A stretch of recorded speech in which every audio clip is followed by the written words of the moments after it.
Mercredi 2 octobre 2024, bonjour à tous. Les journaux parus ce jour font le point de l'avancée qu'a connu le dossier tentative de coup d'État. Les prévenus ont comparu devant le procureur spécial près la Criette hier mardi 1er octobre 2024. Après leur audition, Olivier Bokor et Oswald Omeki ont été placés sous mandat de dépôt, nous informe Fraternité. 3 chefs d'accusation sont retenus contre eux. Il s'agit du complot contre l'autorité de l'État, la corruption d'agents publics et blanchiment de capitaux, détaille le quotidien de Menotenki souligne qu'un dispositif sécuritaire hautement renforcé a été mis en place au cours de leur audition. Bokor et Omeki en prison. L'autre quotidien précise qu'il s'agit d'une détention provisoire en attendant leur procès. Dynamisme Info de son côté fait une comparaison entre le dossier Bokor et ceux du professeur Joël Aïvor et l'ancienne ministre Rikia Madougou. Aïvor Madougou est maintenant Bokor, ses ambitions pour la présidentielle aux issues regrettables, titre le journal. Pour le quotidien d'information, les ennuis judiciaires de l'homme d'affaires Olivier Bokor ne sont pas dissociés de la présidentielle de 2026.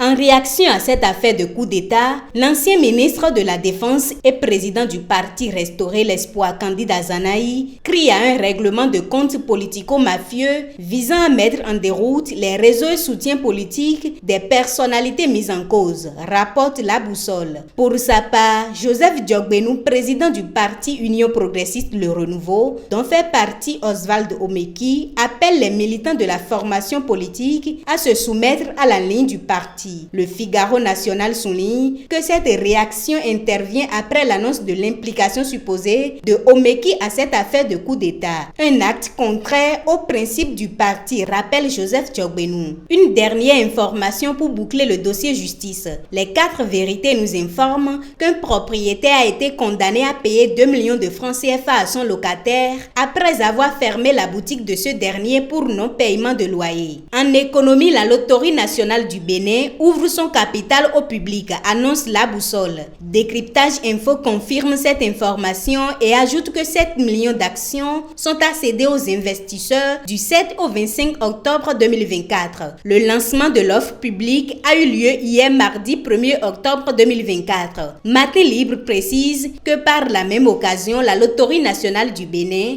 fait son entrée à la bourse régionale des valeurs immobilières. Pour le Francotech 2024, prévu pour les 3 et 4 octobre 2024 à Paris, 10 entrepreneurs représentent le Bénin, annonce le Soleil Bénin Info. En éducation, les 4 vérités nous proposent l'arrêté du ministre des enseignements secondaires, techniques et de la formation professionnelle portant règlement pédagogique des établissements d'enseignement secondaire général en République du Bénin. Une note santé pour finir. Pour la lutte contre le cancer du sein, Dabarou rappelle que le dépistage est l'ultime solution pour sauver des vies. Le journal invite les femmes à le faire pendant ce mois d'octobre dédié à la cause. C'est sur cette information que nous mettons fin à cette revue de presse. Belle suite de journée à tous.